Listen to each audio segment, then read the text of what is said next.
Welcome to today's episode of The Dating Game. Today's bachelor is Matt. Matt's looking to take one of these lovely ladies out on a date. For any new viewers out there, today, Matt's going to ask each lady a series of questions to help him find the bachelorette he's most compatible with. And at the end of the day, he will choose which woman he would most like to date. Matt, can you tell our viewers a little about yourself? Well, I'm a local news anchor. Needless to say, I'm kind of a big deal. I have many leather-bound books, and my apartment smells of rich mahogany. My best friend in the world is my dog Baxter. He's like a miniature Buddha. He's so wise. And the only thing I'm really missing is just a woman I'd like to spend my time with. Now that you know a little bit about me, I'd like to get to know a little bit about you. So, Bachelorette number one, can you tell us a little bit about yourself? I'm from Hangzhou in southeast China. I'm an only child and I live with my parents until I'm married, that is. And I enjoy sitting by my koi pond and playing my reed flute called Get Dizzy. Interesting. Bachelorette number two, could we hear a little bit about you? Hola. I'm from Mexico City, Mexico, and I grew up in a house with my grandmother, my grandfather, my great-grandmother, my parents, and 4 brothers.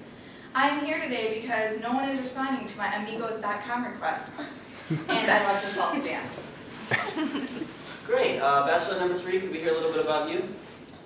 I'm actually breaking the rules of my culture by talking to a man. However, since we can't see each other, I suppose it's all right. I live in Kabul, the capital of Afghanistan. I live with my entire family, including my parents, all my brothers and their spouses and children, and my unwed sisters, and I like to make rugs.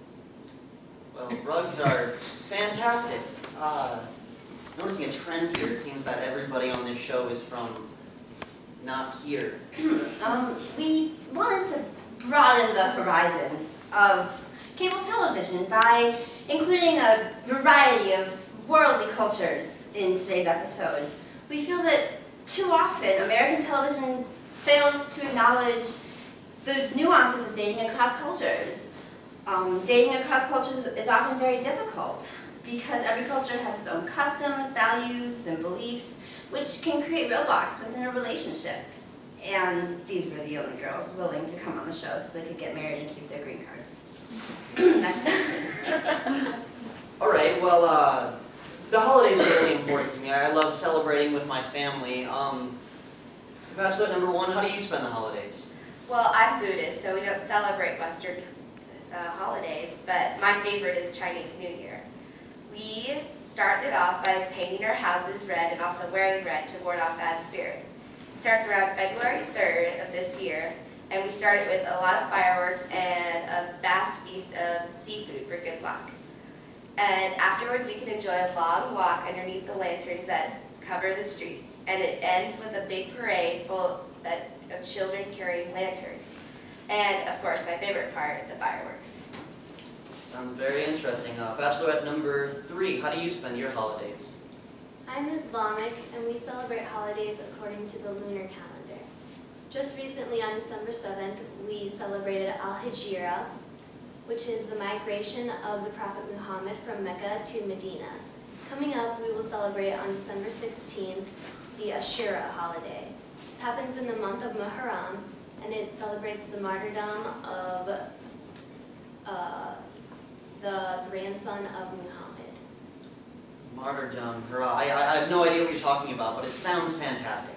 Bachelorette number two, how do you spend your holidays? Well, in Mexico, we celebrate Christmas, but the celebration actually begins 9 days before December 25th with Los Pasados.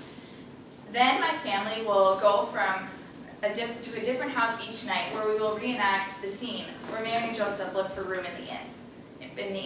Then, on Christmas Eve, the whole town makes a grand procession to the church where we lay gifts before the manger and celebrate Christmas Mass. Then afterwards, the children break open piñatas, we sing Christmas carols, and there's a big feast. Feliz Navidad. Sounds great. I'm always interested to know what women are looking for in a man. So, Bachelorette number two, could you tell us what you would look for in a man? Well, in Mexico, women never pursue a man. They have to pursue us by asking us to dance or asking us out on a date. I wait for what they call piropia, which are flirty comments or terms of endearment. But whoever this man is, he must be respectful, he must ask my father's permission, he must have good manners, and he must buy me chocolate and flowers throughout our courtship. Well, my bank account's kind of broke. I don't know how that's going to work out. Bachelor number 1, what do you look for in a man? Well, I'm looking for a good Western man with a job to support me and give me a good life. As the saying goes in my country, it's better to marry a poor foreigner than a rich Chinese man. My ideal guy would have to be loyal, dependable, trustworthy, and hardworking, but most of all, be serious about a relationship and respectful to my parents. Sounds great. Bachelorette number 3, what do you look for? I do not look for a man, or at a man, or near a man. However, if a man were to look for me, him and his parents could come to my house and ask my parents for my hand in marriage, and they could discuss dowry. I hope this man would have honor and great respect in the community and also work. Well, I'm very respectable and definitely have a job. Moving on, the typical date for me, I usually like to take somebody out to my friend Tino's restaurant, order some elaborate drinks, and I might play some jazz flute. But I'd be really interested to know what a typical date for you is. Bachelorette number 1, what is a typical date for you? Well, in China, our first date would be just as friends with another group of also friends. And it would only be until we decided we wanted to go public with our family and friends that it would be implied that marriage was in our future. You would also be required from then on to give gifts to my parents every time you visited our home. Or if you date me, you also date my family. All right, well, Bachelorette number 2, what's a typical date for you? Well, I will be sitting in my room, and then all of a sudden, I will hear a serenade from outside my window. You will be singing and playing la guitarra, and then I will come out, you will get my father's permission, and we will go salsa dancing all night. Well, at least until 11, because that's when my curfew is. Then, when we get home, you will come around, open my door, walk me up to the front steps of my house, and give me a kiss. That is if my father's not watching. Okay, well, Bachelorette number 3, what's a typical date for you? I do not date. I do not make contact with the opposite sex. It would be disrespectful. Why is she on the dating show? Yeah, you... I think we need to check with the counseling department. Okay, well, moving on. An ideal wedding for me. You know, I haven't really thought about it, but I am the man who invented fire and built the Eiffel Tower out of metal and brawn. So I suppose my wedding would have something to do with the Eiffel Tower. Bachelorette number 2, what would be your ideal wedding? Well, my ideal wedding will hold all of the customs and traditions of the Roman Catholic Church. I'll have a traditional mass, and after we exchange our vows, the priest will intertwine a long cord called a lazo in a figure 8 around our necks to show our commitment to each other. Then, I want all of my family members there, including my distant relatives. And then at the reception, we will play music and dance and have a mariachi band. It will be excelente. Does sound excelente. Bachelorette number 1, what is your ideal wedding? My ideal wedding would be a traditional Chinese wedding, where we would all wear red. It would start with a formal tea ceremony performed by us both, to my parents and your parents. And then a ceremony with our immediate family where we would exchange vows, followed by formal pictures. Then we would go to the highlight of the evening, which is the reception, where all of our friends and family would be. We would intertwine our arms to feed cake to each other, and then feed cake to our parents and grandparents. And then we would dance into the night with live musical entertainment. Sounds excellent. Bachelorette number 3, what would your ideal wedding be? My ideal wedding would take place over several days. A few days before the actual wedding, we would celebrate Taktakina, or the henna night. My family would host a party, and my husband's family would come over. All the females in the family would get henna on their hands and feet. Then we would celebrate Nika, the wedding ceremony.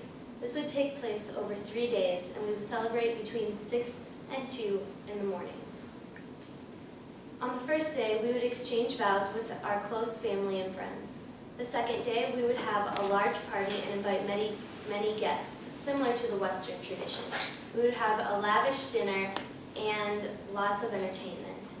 Since my family is conservative, we would separate the males and females at the party.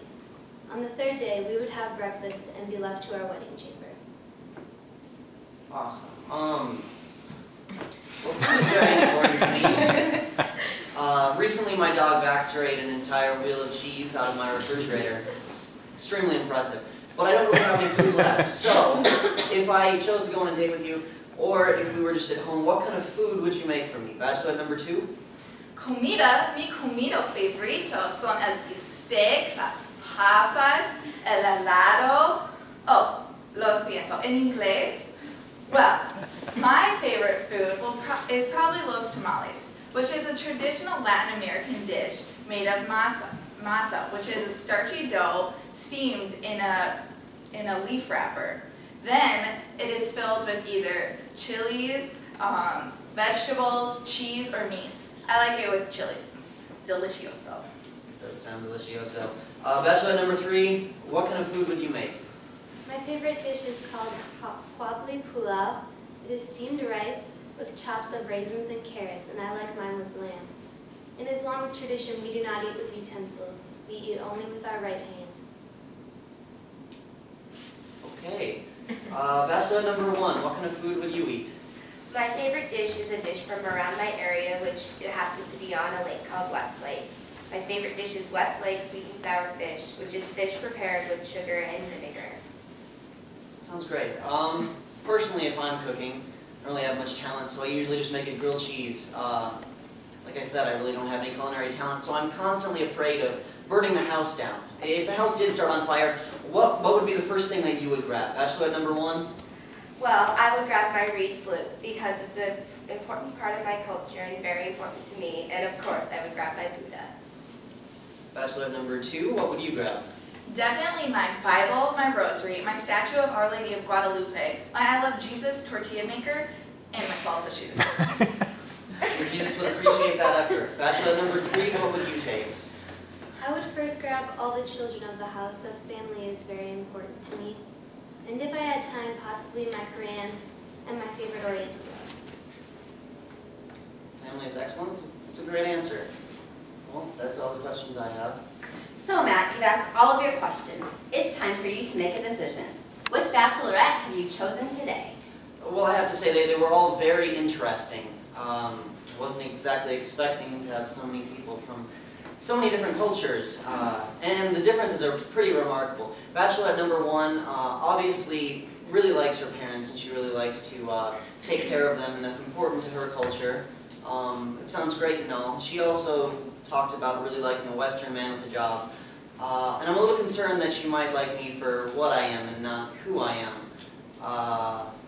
Although I am pretty amazing, so she liked me for what I am.